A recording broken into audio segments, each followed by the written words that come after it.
as a world champion. Gio Santisima, a lot of power. And here's Jimmy Lennon Jr. Gentlemen, from the MGM Grand here in Las Vegas, Nevada, we present the first of our world title attractions, brought to you by Bloodshot, starring Vin Diesel, in theaters March 13th, and proper number 12 Irish whiskey, the finest, the tastiest, the smoothest liquid gold in the world.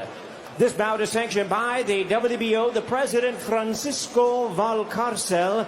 Introducing our three judges scoring from ringside, we have Patricia Mars-Jarman, Julie Letterman, and Dawn Trella. All right, fans, here we go. 12 rounds of boxing for the WBO Junior Featherweight Championship of the World. Introducing to you first, on my left, the challenger, fighting out of the blue corner, wearing black trunks with red trim, hailing from Masbate City in the Philippines. He weighed in right at the junior featherweight limit of 122 pounds. With a record of 19 wins and 2 losses, he has 16 wins coming by way of knockout. Tonight, in his U.S. debut, he is making his first attempt at a world title. And our third man in the ring now to give instructions, introducing Russell Mora.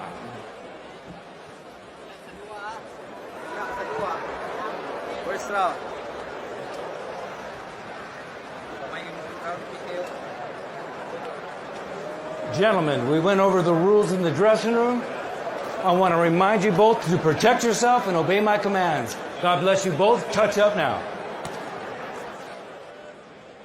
The WBO Super Bantamweight Championship is on the line. Emmanuel Navarrete, who is fighting for the first time this year against the challenger making his U.S. debut, Gio Santisima, the fighting who is as hungry and feels like they have nothing to lose and everything to gain. And that's exactly the position that Santisima is in.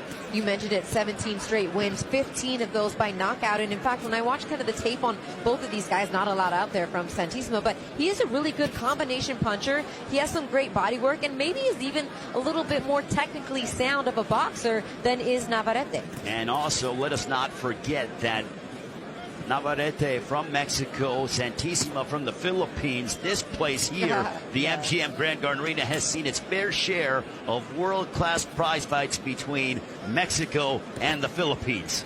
Yeah, one of the biggest moments in all of boxing in the last, 122 is becoming more difficult for him to make. He wasn't necessarily having the easiest of fight week, the weight, but it wasn't the easiest. And it hasn't been for him these last couple of times. And, he's been wanting a unification fight. It hasn't really come to fruition because of how frequently he's been fighting and the dates haven't lined up. But I said, are you going to wait at 122 for unification, or are you moving up? And he kind of looked at me and was like, I might be moving up after this. This might be the last fight at 122 pounds. You might see 126 next fight. Well, Navarrete is 25 years of age. Santisima is 23. And as you head into your mid-20s, sort of your late 20s, you start to put on more weight, more muscle. You develop your man strength. And I think that the body is starting to say, hey, Navarrete, move up to 126. But the fact that he made 122 here, I think speaks volumes as to his discipline heading into this fight against Santisima. Absolutely. And he's always been that of a professional. And you can tell by good left hand there, by answering the call the way that he said he's a slugger and a fighter. And that was the extent of it. I tried to get more out of him, but his English wasn't great. We tried. But, he's just one of those guys where in Santisima, okay, this is where I'm fighting. This is who I'm fighting. Let's do it. This is a dream opportunity for him. And like you said earlier, right? I mean, what does he have to lose? I mean, he's coming in unknown quantity and can literally change his life from quote-unquote rags to riches. And that is one of the items that I love about prize fighting. Jab comes out for Emmanuel Navarrete. Doubling up on the jab. Santisima seems to be waiting for that home run shot as he's doing a lot of upward movement but not throwing anything back to Navarrete. Yeah, and I think he's just being a little bit cautious, probably trying to feel out Navarrete because Francisco Horta by fourth round TKO. There's a good shot by Santisima as he rips to the body of Navarrete. And he likes to go to the body. That's one of the things that he does best is working both sides of the body. So when he finally does let his hands go, I think you will see more of that body work. And Christina, one would consider, as we're under a minute to go here in the second round, but with Navarrete not having the best of weight cuts, that Santisima should be ripping the body to see how much that weight cut drained Emmanuel Navarrete. And I don't know how privy they were to the fact that it's been a rough weight cut. You know, I don't know how much of the coverage that they're watching or seeing him, but I mean, it was no stranger to anybody that watched the open workouts. If he was sitting in the fighter meetings, it was a little bit dry, and it's been talked about throughout the media, but I don't know how privy that Santisima is to that. But either way, it works out well for him because he goes to the body anyway. That's part of his natural, game plan. It is his bread and butter is Gio Santisima, the nickname of Vaquero. As you see Santisima pick up the action to the body here in round 3, I think Paulina's let's pick it up now. Let's start to let your hands go. He's done that so far in just the first 30 seconds here of round 3. We're starting off a lot stronger than what he has in the first 2 rounds, Christina, as you pointed out. And it's curious to see if Navarrete is going to be willing to fight fire with fire against Santisima. And I think he is. It's kind of true to the book on him. He sometimes sacrifices his defense to get his offense off and sometimes has taken some unnecessary punches, but not really at the hands of anybody that he's had to worry about to this point. But his team says his best defense is his offense. So he'll definitely stand in the pocket and throw. It's just a matter of if he can take some punches from a guy that has 16 knockouts in 19 fights. Well, both men have quite a bit of power. A left hook that connected. Santisima went backwards, and I don't know if Navarrete knows that he hurt. Right back to that shell a little bit more on the defensive than he was in the first half of this round. It's like, okay, now we're in something. Yeah. And you'll see as Gio starts to let his hands go, Navarrete will do the same. I mean, he won the first 2 rounds arguably just off using his jab. So he hasn't really had to open up more as he does now in this exchange. There's an overhand right that was blocked by Santisima. Both men starting to let their hands go.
slow him down. And I can take a peek at the CompuBox numbers right now, and it looks like in that round 5, Emmanuel Navarrete threw 120 punches in that round, 106 power punches.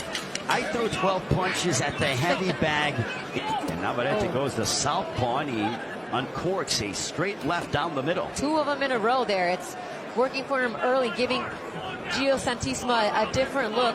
Has fought most of this fight in the orthodox stance, but 2 nice 1-2 punch combinations in the southpaw stance. There's another strong left hand. It's almost ambidextrous is Emmanuel Navarrete, and I think that serves him well because for a young fighter, he's probably thinking, what is this guy doing to me? And it takes him a little while to process when you are starting off and you are typically a conventional fighter.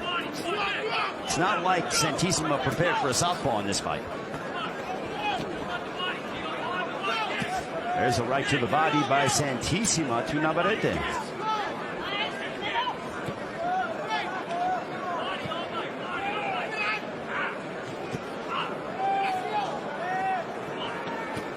There's a left hook followed by a right spraying.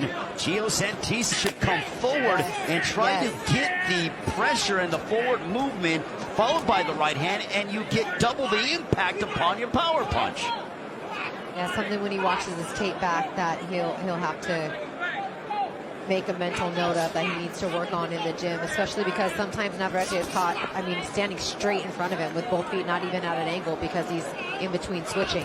But what I'm impressed by Navarrete, and there's a right hand that connected for Navarrete, is he has these subtle head movements. So he knows that Santisima is a power puncher, but he has these little slight head movements and these slight feints that make it difficult for Santisima to connect upon him. And the problem with Santisima right now is that he's fighting primarily going backwards, and he's not as comfortable letting his hands go in that from, off his back foot, retreating backwards. And they both. But let's see if it makes a difference for Tyson Fury. And what Tyson Fury has said, I'm going to knock him out. I think he told you on Tuesday, he goes, I'm going to knock him spark out, or I'm going to spark him, is what he told you. Yeah, so. and he's sticking by that second round. I don't know how many people have gone to the sports book and took his word on that. I wasn't rushing there to go for a second round knockout, but that's the goal still to this day. Well, to this day, and that's Deontay Wilder. Yes, to this day. And what a day it is here in Las Vegas. But right now, a left hook for Santisima on this day of February 22nd here in the United States. Navarrete's having a day right now, a field day, throwing punches, over 500 punches thrown through 7 rounds here. It's the activity level at this division, at this weight, it's unparalleled from Emmanuel Navarrete. He gets clipped with a left hook. Did Navarrete from Santisima, but back comes Navarrete.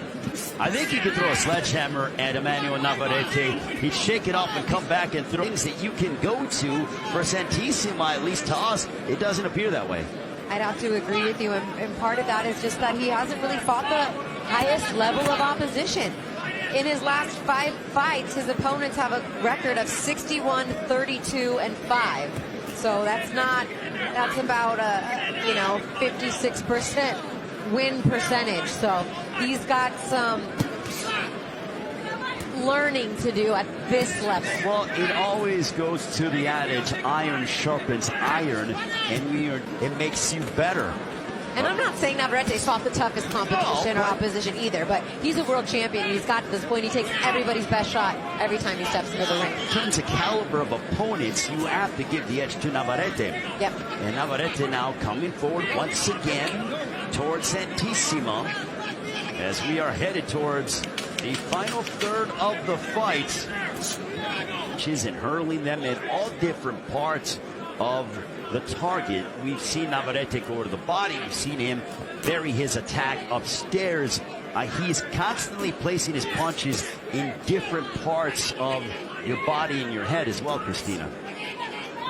With his activity level, when I go and watch a fighter like, let's say, Vasily Lomachenko spar, the sparring partners always say, it's like he takes you into deep waters and then he drowns you. He doesn't let you up for air. Like, let's say, Vasily Lomachenko spar.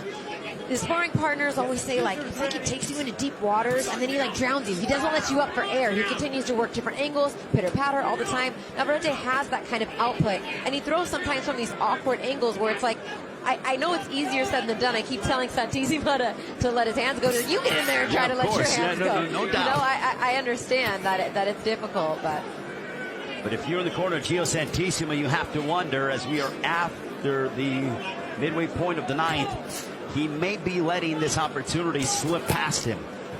And it is due to the pressure of Navarrete and also a lack of activity. It's round where he threw over 100 punches. He has decreased his output, but it's still likely double that of Santisima. Well, and it is calculated pressure that Navarrete is giving you. It is not reckless pressure. It is calculated pressure off the jab, using head movement, attacking the body, using hooks, switching, being ambidextrous when you feel the need to do so.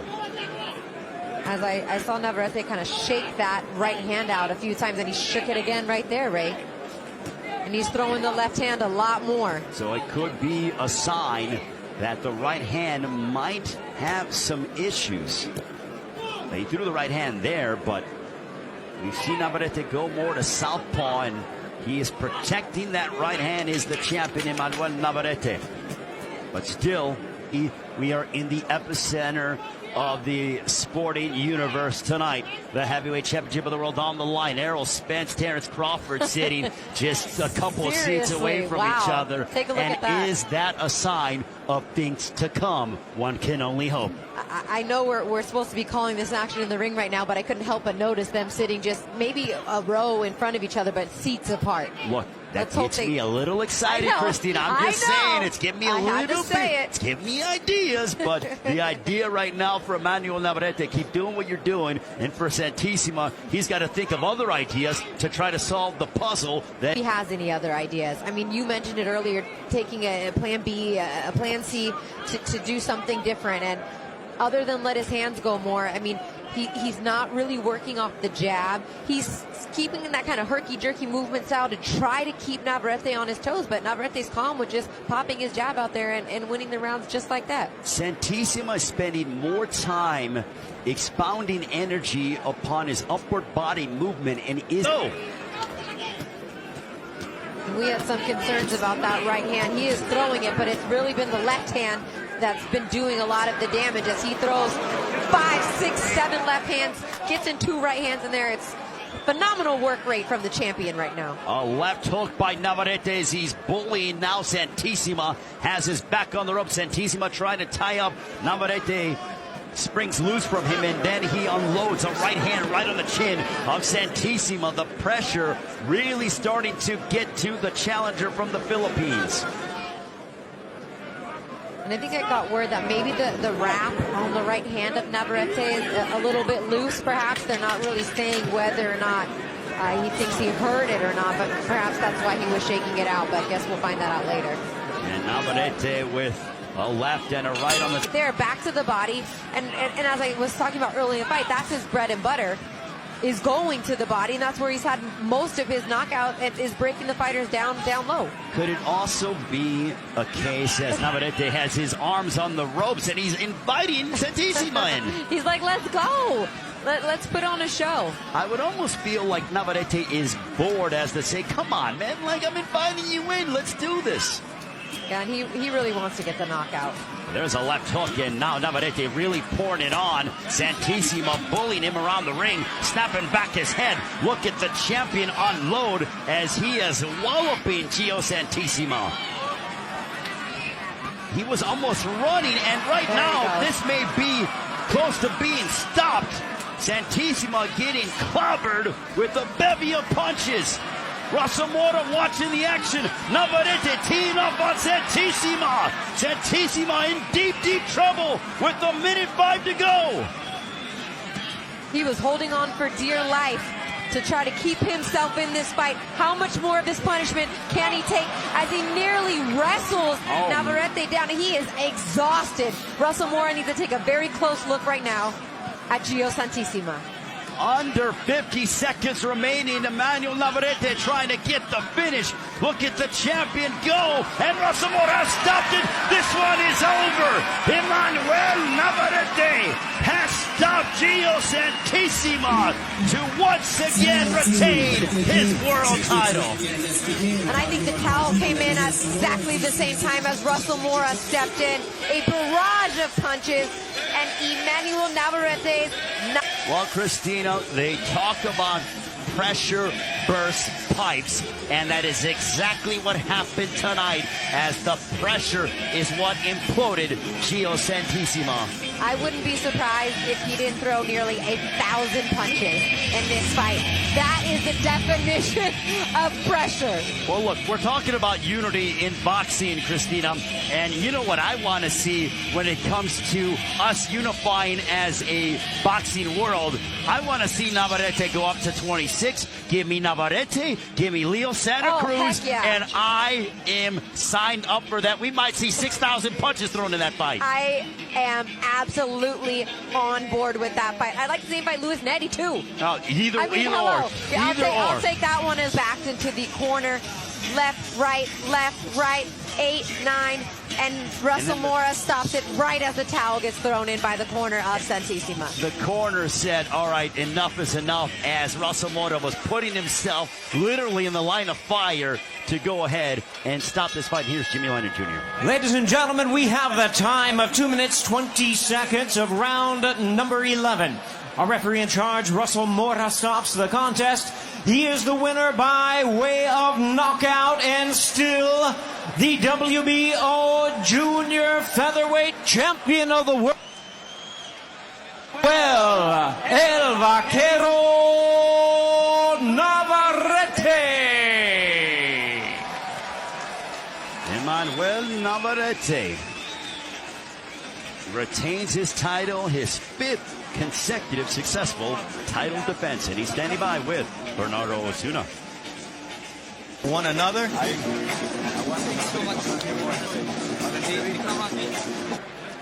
I hit him weirdly with my right hand, and I did hurt my thumb, but I had to, plow through it and get the victory tonight. Quinta defensa de tu corona mundial, todas ellas por la vía del cloroformo. ¿Qué fue distinta en esta pelea porque duraste? Your 5th world title defense, all of them have been stoppage wins. What took you so long? Because he was a tough guy. Sí, así es, gracias a Dios estamos aquí en Vegas realizando lo que es la quinta defensa del título mundial.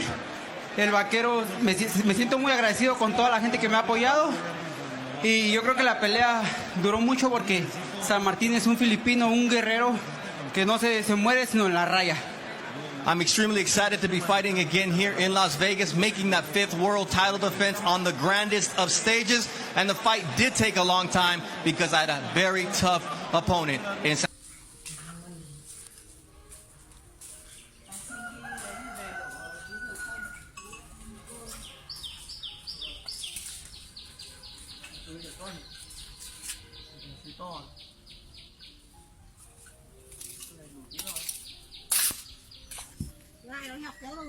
Thằng Hùng nó có đi học đâu, thấy nó 2.000 điểm mấy nhỉ?